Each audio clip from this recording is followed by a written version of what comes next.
Di video ini, saya akan memaparkan suatu gagasan atau teori dari beberapa orang yang mengklaim kalau Nabi Sulaiman telah mendatangi negerinya karena kekayaan alamnya. Biar tidak disangka, saya selalu mengunggulkan Nusantara tanpa bukti-bukti yang jelas. Padahal, memang Nusantara lah yang pantas mendapat julukan negeri yang kaya dan sudah masyhur di dunia.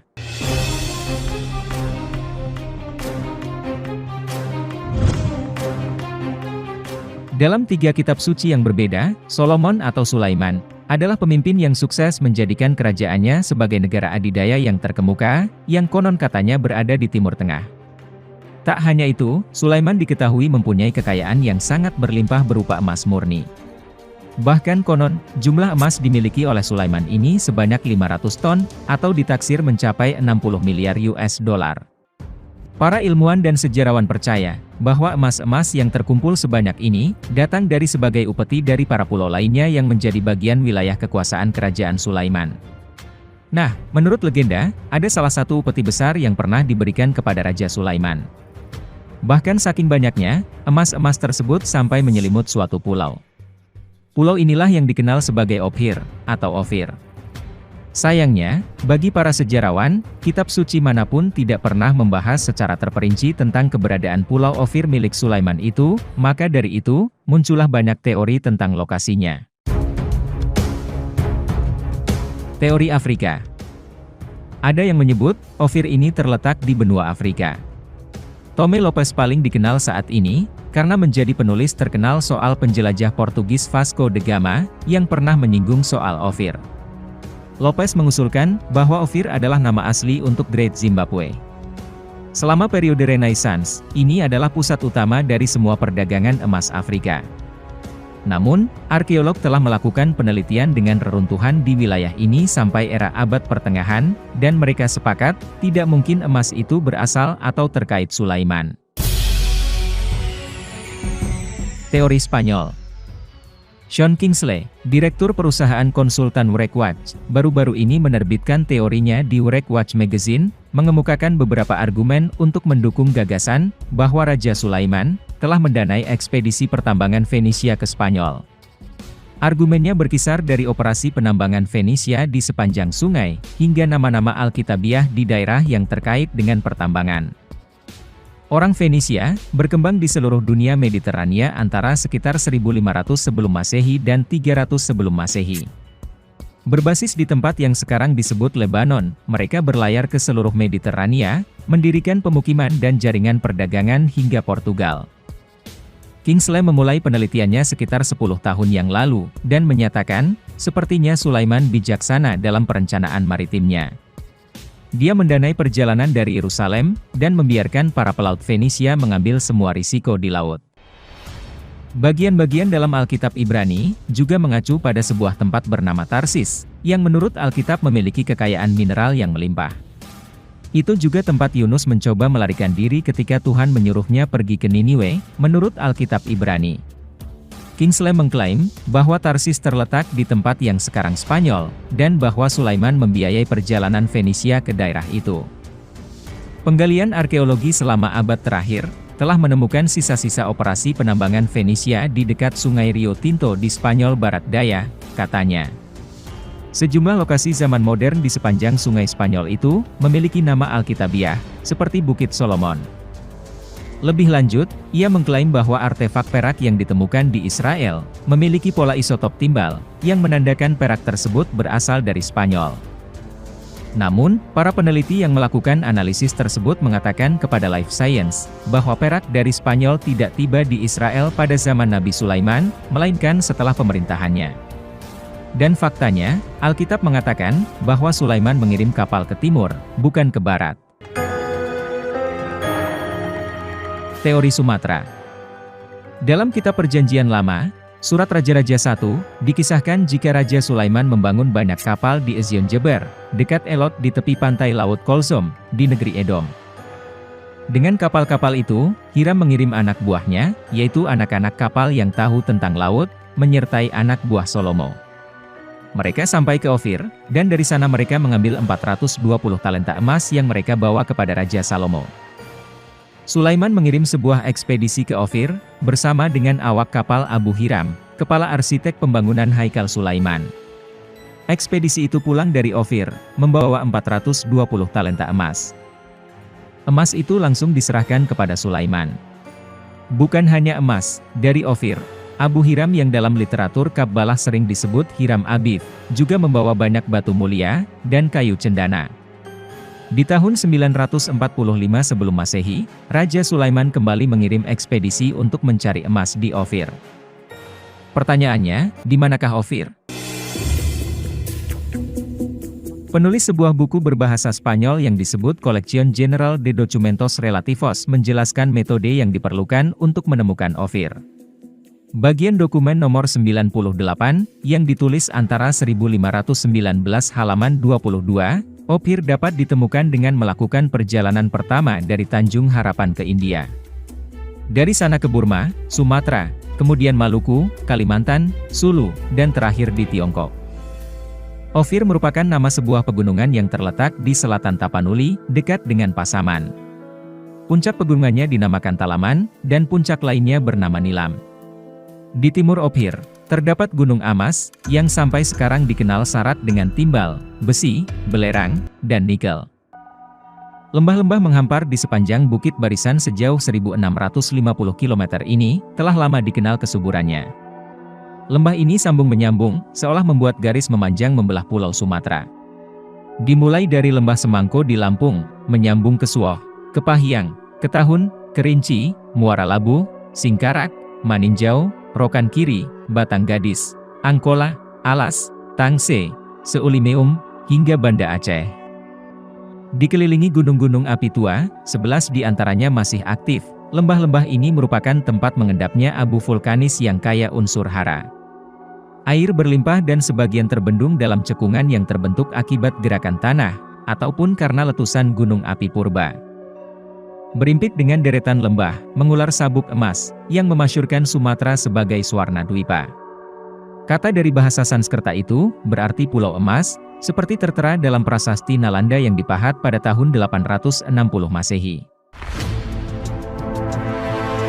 Willy Marsden, dalam bukunya History of Sumatra, menyebutkan Sumatera diduga sebagai Ophir, tempat armada Nabi Sulaiman mengambil muatan emas dan gading. Meski dugaan ini belum dapat dibuktikan, namun Pulau Sumatera memang penghasil emas tiada tara. Jauh sebelum Belanda datang dan mengeruk emas Sumatera, perdagangan emas dari pulau ini sudah berlangsung lama. Dalam buku baru 1000 tahun yang lalu, Marie-France Dupoisat dan Daniel Perret menyebutkan, pengelana Tome Pires pada awal abad ke-16, mencatat bahwa emas diperdagangkan di seluruh pelabuhan di Sumatera, terutama di Barus. Pelabuhan tua di pantai barat Sumatera Utara ini telah disebutkan dalam karya Ptolemeus, Geographia, yang ditulis pada abad ke-2 Masehi.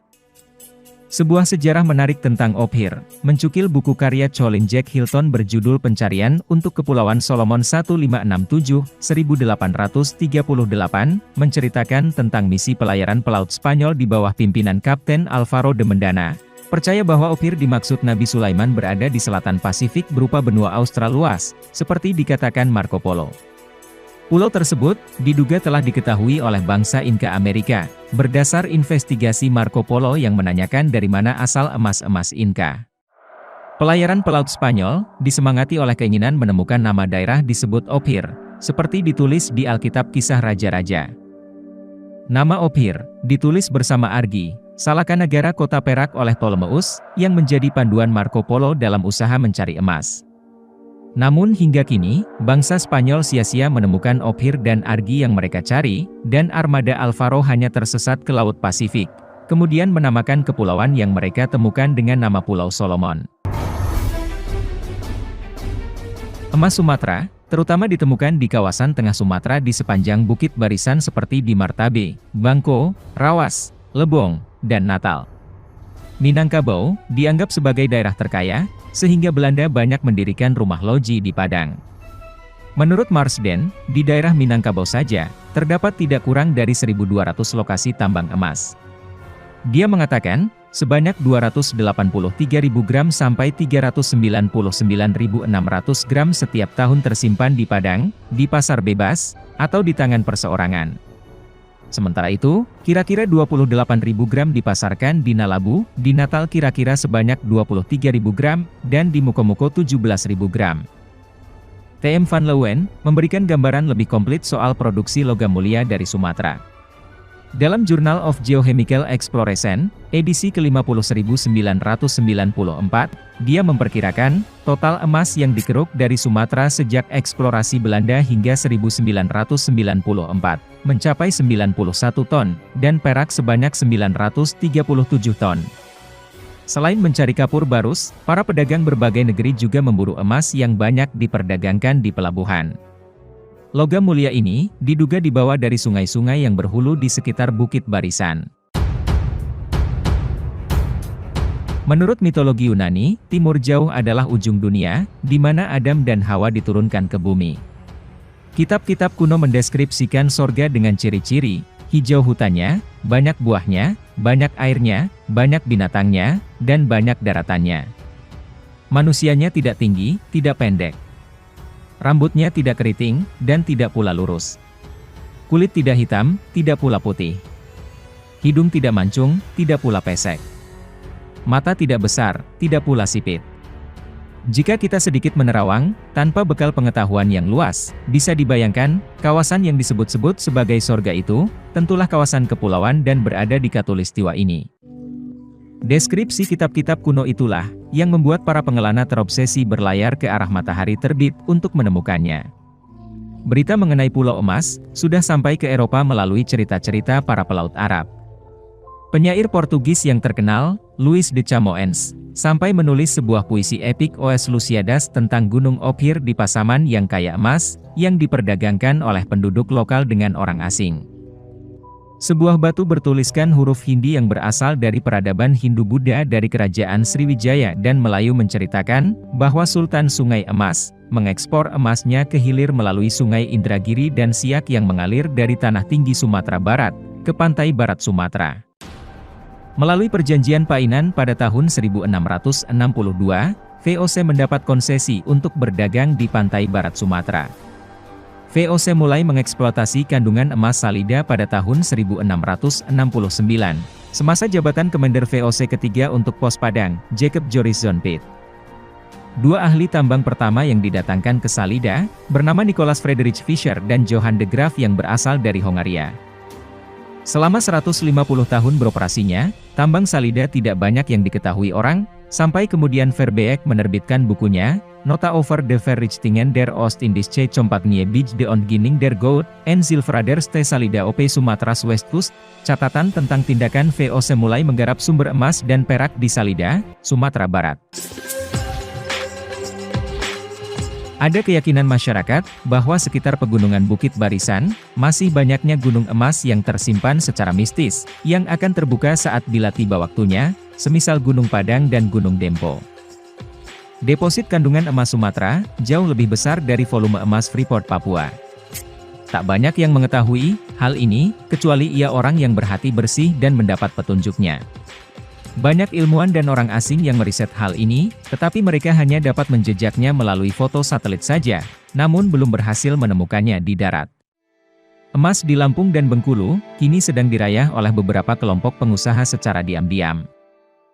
Dengan segenap kelimpahan daya hidup, tak mengherankan jika lembah-lembah Bukit Barisan telah lama menarik manusia untuk menetap di sana.